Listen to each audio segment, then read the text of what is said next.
Let's see how fast. It says 505 photos. Import, come on. It's going slower than usual. Like I expect I just plug my I just plug my USB in and everything's just like magically there. Maybe one day we'll have the technology where I won't even have to think about it. You just kind of like telepathically import the photos.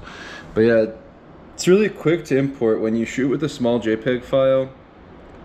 As you can see, the files just pour into the folder. So I just imported like 500 photos. I mean, it takes like a minute. It's pretty fast. I mean, part of this whole small JPEG workflow is the size and is the speed. For me, I really do appreciate it. But yeah, just getting started here in the morning. Figured I'd cull through some work. I believe that looking at photos as small thumbnails is a good test to determine what photos are strong and which photos are weak. So perhaps I can showcase just quickly here how I go through the photos. So I use this USB dongle, just USB-C, plugs right in. I use these like 128 Extreme Pro, 107 megabytes per second, blah blah blah, whatever, overkill. And so yeah, I just look through the photos in this sort of like fast-paced, sort of really quick culling. I just favorite photos and move on to the next one. I don't really expect much from these photos. I just like to get it done with. I really actually think that part of the game for me now going forward is this fast process of selecting things. It's like, I kind of like the random nature of it. I like that I'm not taking it too seriously. There's a part of the process of culling through the work that I also believe is influencing the selections I make in a fun way. But actually, I'm not really too caught up in looking at the photos. I'm detached from the outcome for the most part. You know, even though I'm looking at the photos right now, there is part of me that's still like, I really don't look at my own photos. I'll back them up to Google Photos and expect after 2 years to actually even look at them. I really don't care to look at them now. I'm just making sure I stay on top of it so that I don't have a big headache one day. This way I can yeah, just keep working without a headache of a backlog of images. Yeah, so each day I do cull through my photos. I usually do it the night of, but today I'm doing it the next morning, which is fine. I just think that it's best to get it done with as quickly as possible, personally.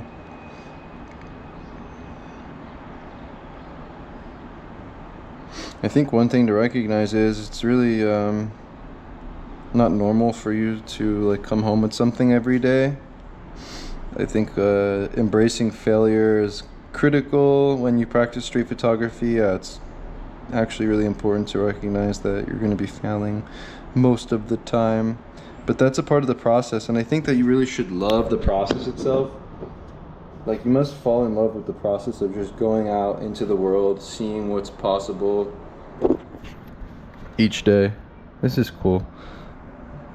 See, I'm looking at the buildings, the architecture from new perspectives, looking through this arch. And it's interesting the way the light plays. Yeah, you never know. Sometimes I just try a new angle and it works. But yeah, I look at these like 3x3 small thumbnails. It's pretty simple. Looking through 505 images. Yeah, it doesn't take too long at all. Let me check out the cup. Got this cup in the bottom left. A really easy way to look at the world is understanding light and shadow, and when the background is in shadow, you can play with the sort of chiaroscuro, the light and shadow, more when placing subjects in the light. So I do think just understanding light is the name of the game. Like, for what is photography but merely painting with light? Honestly, at the end of the day, having this understanding of light is critical, and just knowing where to position yourself. Like for example, like in a situation like this where I'm looking at these people that are gathered along this fountain, I'm trying to place the subject in a way where the head doesn't cut off with the background. So I actually raised my camera above my head, looking sort of down onto the scene. And I don't think I actually got anything here. It doesn't look like it, but this is something that I do. So when I cull through the photos, I can review, you know, maybe there's like an idea or like something that I had from yesterday. Today, you know, I can even look at the time, right? So it's 11:25 when I made that photograph. So maybe around 11:20, I'll go back to the same scene, you know, that lunch rush when people are going to be out and about. Yeah, maybe I wound up going back there and making something out of it today. So yeah, it's good maybe to study the photos this way so that you can go back and try it again. So there is something about that too, but I think embracing the spontaneous sort of random nature of photography is good as well. There is something to be said about studying the photos that you made the day before and then going back and trying it again. It's kind of a nice thing about shooting this way and working with speed and really trying to stay on top of the archive as much as possible. Honestly, it's nice. Another simple thing is like understanding where the person fits within a frame. So like I was looking at the person in the shadow here. So, you know, obviously it's like a silhouette shot, but you know, you really want to make sure that you understand how to put these like puzzle pieces together and where to position yourself and where to position the subject so that they pop out from the background. So I was observing the white backdrop and making sure that the subjects don't overlap in this particular scene, and I was watching as people walked in and out of this farmer's market, and then I actually wound up running into one of these photographers on the street, Spencer, who always walks with his child, and you know, he like has his baby strapped to his chest when he's photographing, and I think that's so cool.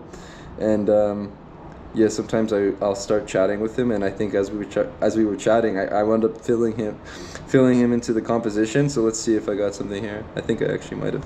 Yeah, that's cool. Yeah, maybe that's good. Oh, all of the different hands.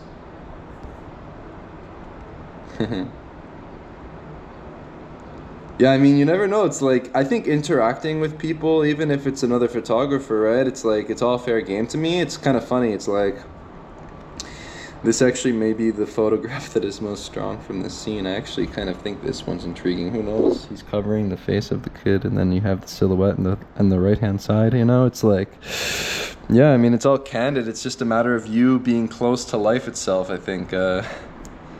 See, this one you have the different hands. But yeah, it's like, I think it's all fair game, you know? It's like, over my travels, I learned pretty quickly, even in Baltimore when I first started, that you have to interact with people on the street. Not setting anything up or like posing people, but just to gain trust from other people. I mean, this is an observation that I made just from talking to another photographer. I also have different shots where I was shooting vertically and stuff like that. I mean, it's a really simple shot, but I think it's just a good way to showcase how I'm seeing here in this video, you know, how am I putting this puzzle together? How am I looking at the life in front of me? Yeah, pretty simply, just trying to put the person in the foreground and separate them from the background. It's a really fun sort of approach to photography, street photography. There's like infinite possibilities. There's so many things that can happen on the same street corner time and time again, and yeah, you really never know what could happen, I guess you could say, right? It's like the spontaneous nature of it. Yeah, it looks like I made a video yesterday, yeah, during the sunset. I made a video with the Ricoh. I think it's cool to make moving images too, so maybe the Ricoh video, high contrast video, is interesting. I mean, it's low quality, it's kind of gritty and grainy and raw, but it also fills my it fits my sort of high contrast aesthetic, which is interesting. People were pulling out these like wooden pieces and bringing them into the store, and I was observing them. His arms are kind of placed interestingly.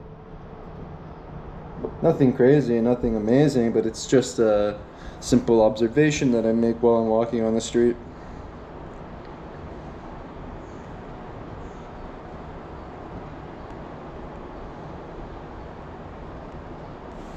I'm really enjoying the sunrise and sunsets because here in the city of Philadelphia, we have two different riversides. So if I start my morning off by the Penn's Landing area, I can get the sunrise. And if I go to the Schuylkill River in the evening, I can catch the sunset. And there's lots of people that gather there for sunset. So many people are laying out. I call it like the Philly beach. There's this area where people kind of just lay out and lounge around, you know. You can see there people just like lounging and laying down. So I'm gonna continuously go back to that location throughout the summer, hoping to find something there. And yeah, there's something special about photographing the clouds, photographing the sky, photographing the sun, and using light in its most simplest form. So maybe shooting sunsets, shooting cliche things, shooting those photos that you'd otherwise deem to be boring or basic could become potentially an interesting thing to photograph, looking at the sun peering from the clouds. They really do become these abstract, interesting photos when I look at them on this contact sheet. And yeah, watching the glimmering water, you know, these simple things become kind of magical to me. I really do like looking at the sunset. I never want to miss another sunrise again.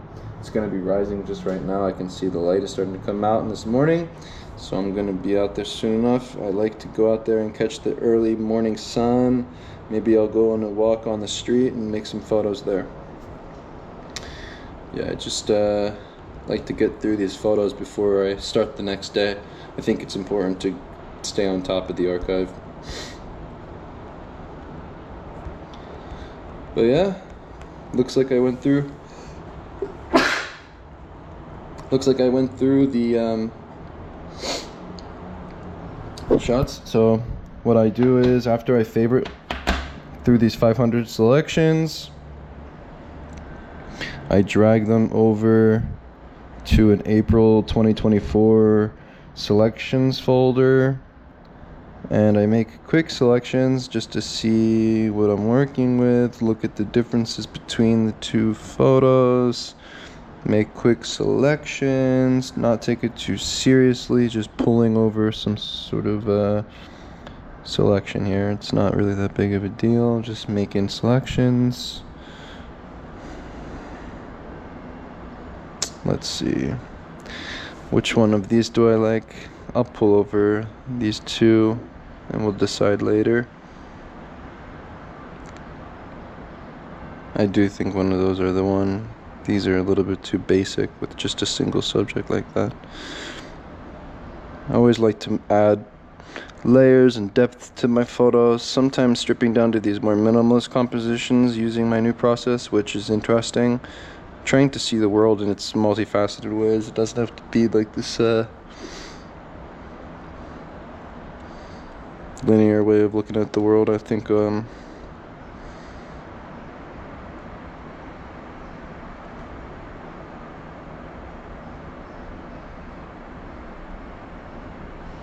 see, I like this.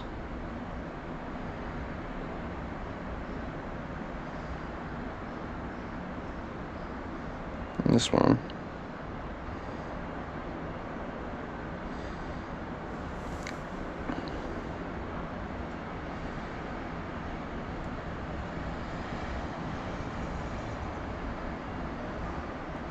That's interesting.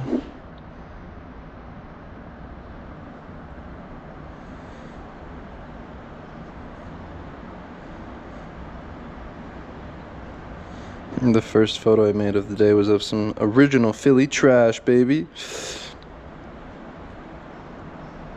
Yeah, honestly, a lot of times it's the first photo you make that's the good one. So, yeah, now I'll make final selects.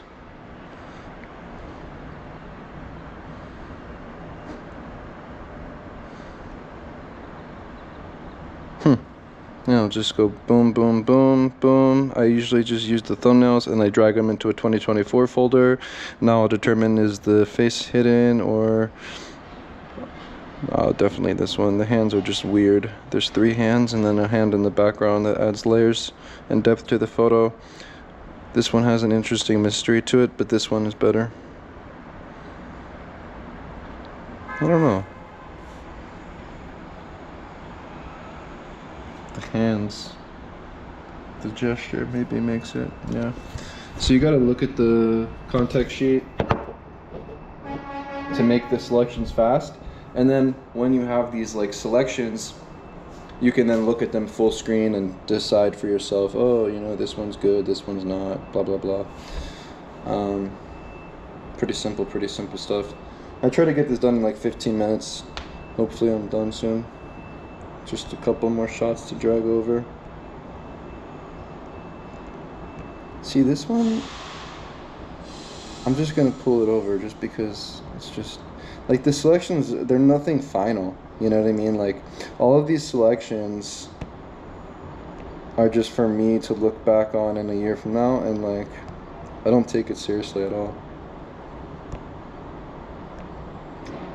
Alright, we'll go with those. So 3, 6, 3, 6, 9, 10, 11 selects. I just made my final selections. I'm airdropping them over to my desktop. I don't know why, I just find that the workflow of using 2 devices can be better sometimes. I could do it all on my iPad and stuff like that, but yeah, I think it's just nice to, like, I'll airdrop them over, drag them into the folder.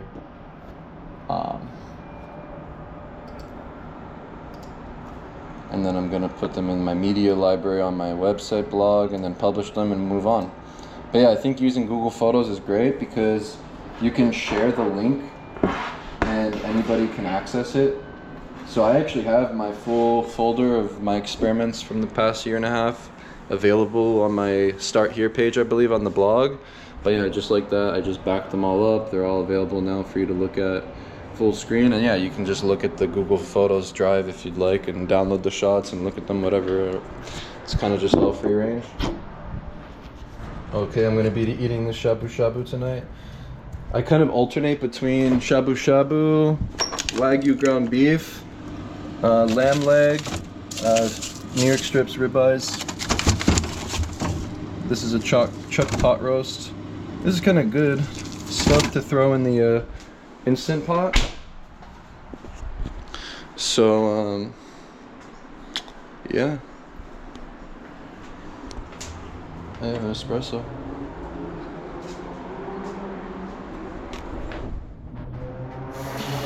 Yeah, so I like to just get through some photos early in the morning, get some fitness in, and move on.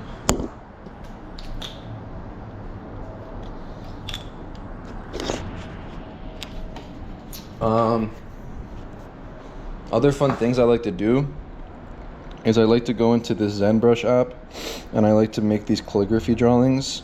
And I do this because sometimes when I'm out and about, I'll think of something that I want to share on my blog, and yeah, I often will just use these drawings that I make really briefly in the morning to illustrate the blog posts. Sometimes I'll go into Procreate and look at the selections that I made the day before. So like this photo I made yesterday of this is actually, I think, one of the more interesting ones in my opinion, I think. And what I do is I like to add these gradients, just like a simple black and red gradient with high contrast. You can play with the different gradients, but I like these like extreme high contrast ones. And yeah, I just save these images to my photos library and I'll just upload them to my WordPress media library so that when I'm thinking and I'm writing, yeah, I can just quickly add these in to a post, and yeah, it's kind of nice. Curious what this one will manifest to be. That's actually nice. I like that. Yeah, you just save them as JPEGs. Doo-doo-doo. I like to organize everything in folders just so I have them. So I drag them, ZenBrush, then I drag these into a Procreate and then upload them to a media folder. 1, 2, 3, 4, 5 quick little things that I make, and yeah, just move on.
The other thing I've been doing is like using the GoPro, go for a morning walk, think, speak to the camera, make a long, like hour-long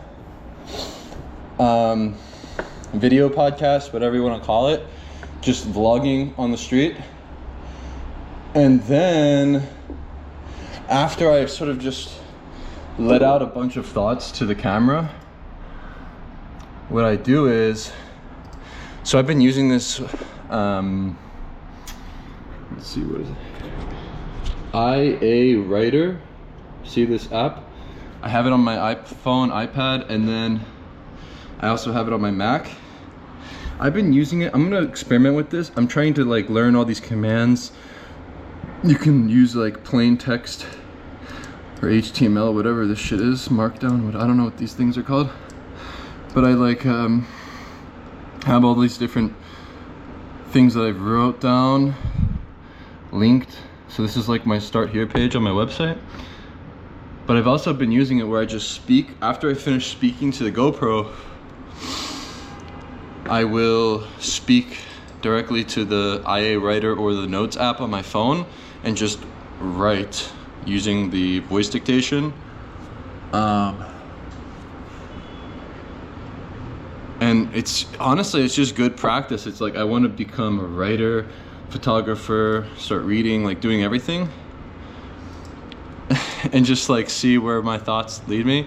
Like for instance, like after I did this GoPro video, just speaking to the camera, I wound up writing about heaven and hell and just all sorts of topics that were on my mind during the whatchamacallit, eclipse the other day. Like for instance, one of the topics I was curious about is this notion of hell and eternal damnation. I feel as though maybe this was designed as a concept to keep everybody productive, sort of that fear of being punished eternally, sort of just critiquing Christianity and stuff.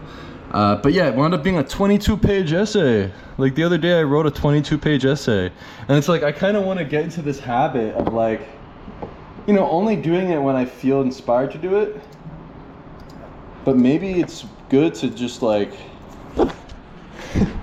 try to write as much as possible too throughout the day.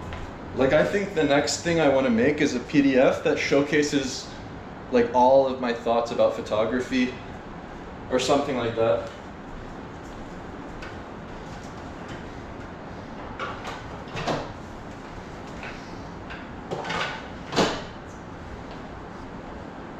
Yeah, maybe it's best to not get pigeonholed into only talking about photography, but to become multifaceted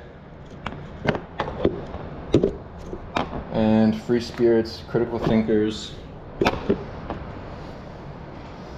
Yeah, maybe it's better to be that way. And fitness, I think it's just essential. Photography is a physical medium.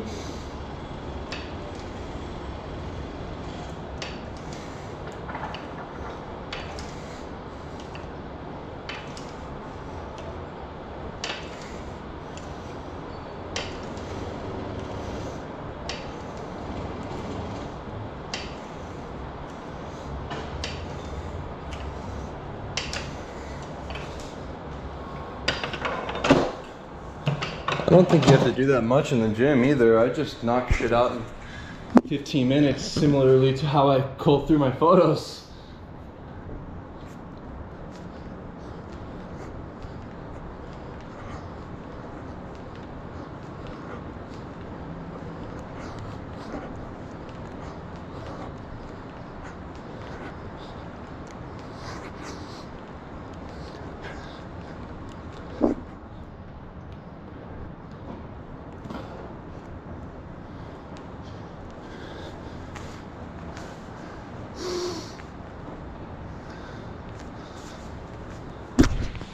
Maybe what you eat is more important than the things you do in the gym.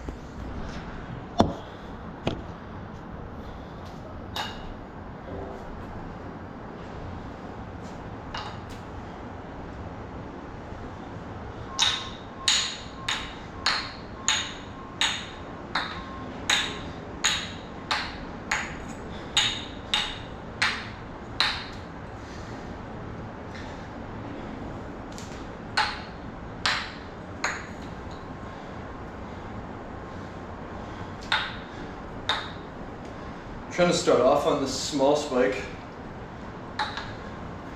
the small cup. So there's 3 cups, 1 big cup, medium, small.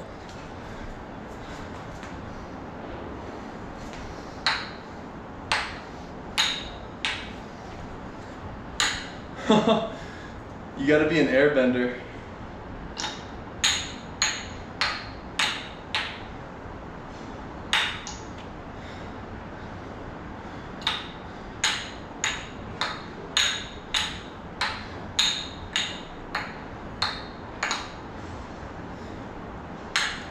Ah.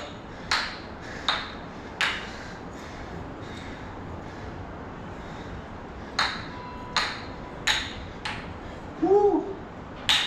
I hear the church bells.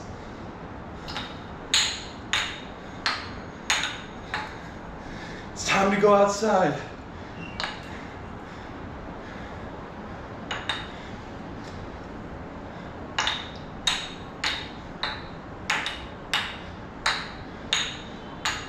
I gotta train my mind-body connection so I can just go out there and trust my intuition when I press the shutter. You know, I don't look through the viewfinder.